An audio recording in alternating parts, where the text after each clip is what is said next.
Media bias, as highlighted by the Blake Lively-Justin Baldoni dispute. At first glance, the Blake Lively versus Justin Baldoni legal dispute may appear to be just another celebrity spat, petty, performative, and irrelevant to anyone outside of Hollywood. I'm not even going to try to provide a summary of the dispute, as it's extremely complicated now, with many players and details. What most people don't know is that this story isn't simply about two famous names trading accusations. It's actually a case study in how narratives are constructed, which voices are amplified, and how media ecosystems respond to power. Beneath the surface lies a much broader question. How do we, as a public, decide what to believe? Who gets to shape the story? And what happens when the institutions we rely on for truth seem more interested in access, spin, or pre-written scripts rather than balanced reporting? For me personally, it raises the question of where and how do I go to get the truth when I can't seem to get it from any one location? The Lively-Baldoni dispute offers an ideal lens through which to examine the dynamics of modern media, mainstream and independent alike, and to consider what those dynamics reveal about trust, transparency, and control. Many mainstream media outlets appear to exhibit clear bias when covering allegations involving well-known, influential celebrities. In this case, Blake Lively is a long-established figure in Hollywood. She's married to Ryan Reynolds, who is a very high-profile Hollywood star. As a result, she has received overwhelmingly sympathetic coverage from the mainstream media, with her perspective often presented as a fact. Mainstream media narratives seem aligned with her legal team's framing, which may suggest an imbalance in how stories are reported, depending on who holds more power or status. The case study in point is the New York Times coverage of this matter. Megan Tuohy's article in the New York Times was titled, "We Can Bury Anyone: Inside a Hollywood Smear Machine." The article focused heavily on allegations made by Lively. The article painted a narrative in which Baldoni's team allegedly used manipulative PR tactics to discredit Lively, but it did not provide equal space to Baldoni's side or motivations. Since the article was published, although the article itself had raised some very interesting questions in relation to the role of the internet in smear campaigns, there was no attempt to follow up, and there was no attempt to provide a balanced view on this. At this stage, we do not know who is the right or wrong in the Baldoni versus Lively case, but the New York Times was an example of very clear bias in one direction. This kind of unbalanced reporting reflects a deeper issue in legacy media, where narratives are constructed before facts are fully scrutinized or even examined. As mentioned, we have not gone to court for this matter yet. We do not know what the actual truth is yet. And yet, so many have drawn their own conclusions in advance of an outcome. And while it's all right for amateur, independent people to do that, you do expect something a little bit more balanced from the mainstream media, in particular publications like the New York Times. Another unsettling feature about the mainstream media, and a very notable feature of the media coverage around Blake Lively's claims, was the extent to which they were framed as part of the broader Me Too movement. This framing often implies that the public should accept a woman's version of events without question, reinforcing a believe women no matter what narrative, even when legal advice or counterclaims are still under review. Even though we all think that sexual assault is a terrible thing and that the legal system is frequently terrible in relation to victims of sexual assault, it is not the case that we should throw out the rule of law simply because a woman is involved. Thus, for many observers, when the commentary is slanted in this way, it feels much less like advocacy and more like gaslighting, in which you dismiss valid concerns or scrutiny as misogynistic or politically motivated. Another thing which I noticed in the dispute, which was interesting, was the very heavy political labelling. Many individuals or communities who expressed support for Baldoni have been labelled as right-wing conservative. This was in part due to the fact that conservative podcasters like Megyn Kelly and Candace Owens have been reporting on the case. Left-wing podcasters, in contrast, appear to have seen the case as being beneath them and not intellectual enough. So they basically allowed the more conservative podcasters to take the lead on the issue. This led to many accusations of the conservative podcasters using the topic as a gateway drug, luring viewers to a conservative right-wing perspective. This framing can be seen as a strategic move to discredit supporters by associating them with politically polarizing groups.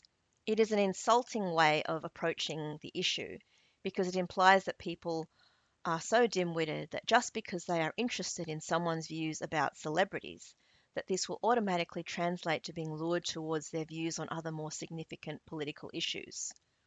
This is simply not the case. It is entirely normal to agree with a person on certain issues and disagree on other issues. I believe that such political labeling discourages independent thought and open debate. People may hesitate to speak up for fear of being mischaracterized politically. It is stifling free speech because some people actively try to stop others from listening to podcasters, claiming that they are right wing, that the people in question are evil, instead of just permitting people to listen for themselves and make up their own minds about whether these podcasters are worth listening to or not. This contributes to a chilling effect on free expression and narrows the range of acceptable opinion in public discourse. The approach has frustrated a large number of people, including those who are typically aligned with mainstream perspectives, because it shuts down inquiry and honest dialogue in favour of ideological loyalty. It is actually a very sad state of affairs when you cannot look at a factual situation objectively without looking at the political ideation. For instance, I sometimes feel like we've reached a point in time where if I said a dog has four legs, whether or not you believe this statement will depend on whether or not we are politically aligned in our views. And for instance, if I'm left wing or conservative and you're the opposite, then you have to disagree with me and say, actually, dogs don't have four legs. That's kind of what's happened with this Justin Baldoni Blake Lively case. We don't know who's right or wrong yet. What we can do is we can look at the evidence that's out there right now and we can draw certain conclusions based on what's seen there.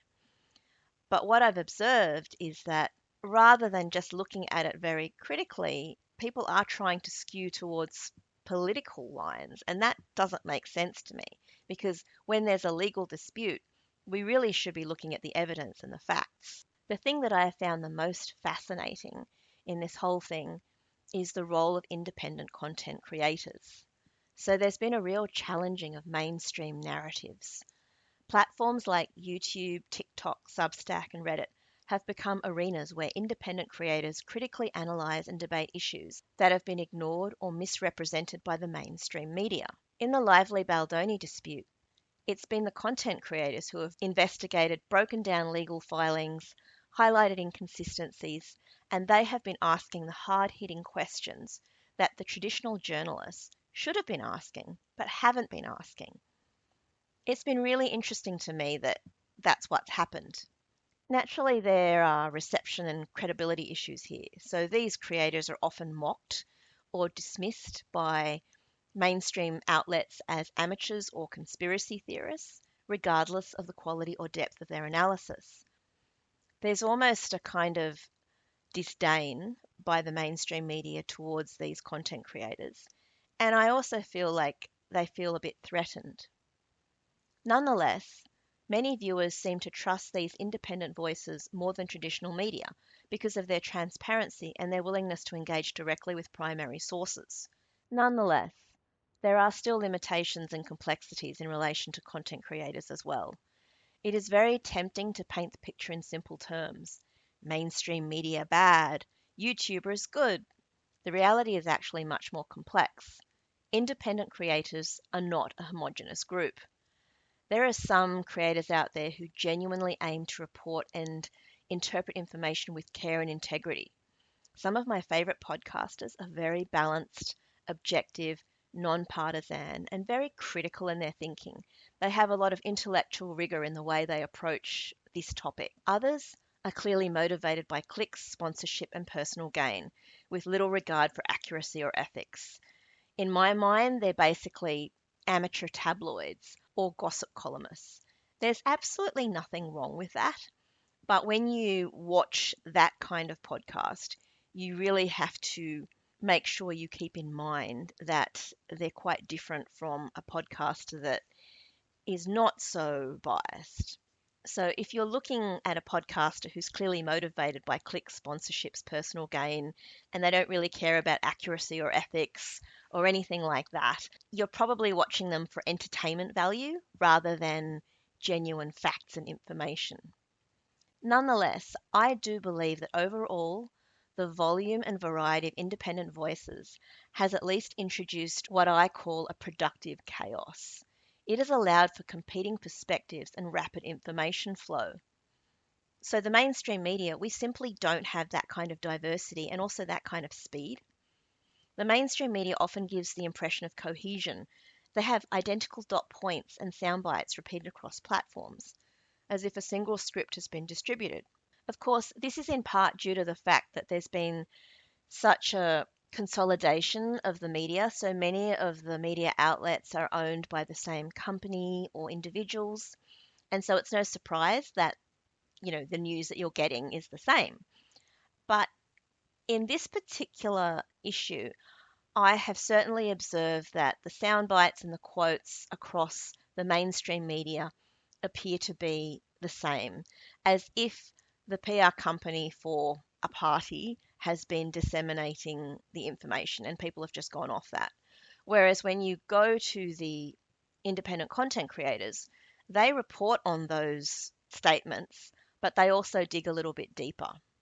So the contrast between the two has revealed something important.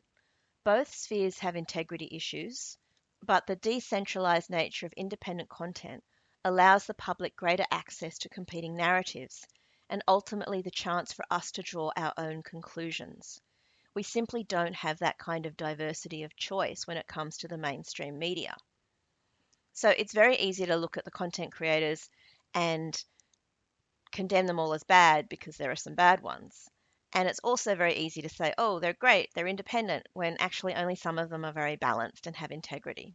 So, what are the implications for media consumption? For me, this particular dispute has really encouraged me to think more about critical thinking. It's highlighted the need for audiences to actively question what we're being told. Passive consumption of media narratives, especially when those narratives are one sided, can reinforce misinformation or biased worldviews. We really have to take information with a pinch of salt when we know that the people who are giving us that information have a particular agenda or bias. We need to be able to recognize potential biases. Both media outlets and content creators may have incentives, financial, political, or access related, to tell certain stories in certain ways. Understanding this helps us to interpret news stories more critically and with greater skepticism. So, what are the strategies that we can adopt for seeking the truth? In an environment where truly unbiased sources are very hard to find, the responsibility often falls to us as individuals to cross check and triangulate the truth. One approach that I use is to deliberately seek out commentary and reporting from across the political spectrum, left leaning, right leaning, and centrist sources alike, noting that most sources that purport to be centrist actually do lean in one direction. What I will do is for any single event, I might read or listen to 5 or 6 different takes from all over the place, just because I have found that exactly the same incident can be reported in vastly different ways, depending on who is telling the story. This kind of intentional, varied media consumption, of course, does not eliminate bias, but it has helped me to identify patterns, contradictions, and overlooked details, and it's made it much easier for me to form a more balanced and informed perspective. So even if I don't know the right opinion or the absolute facts, at least I know what opinions and possibilities are being considered and on offer. So I'm not sure whether anyone else found that interesting, but I just wanted to speak about this because it interested me.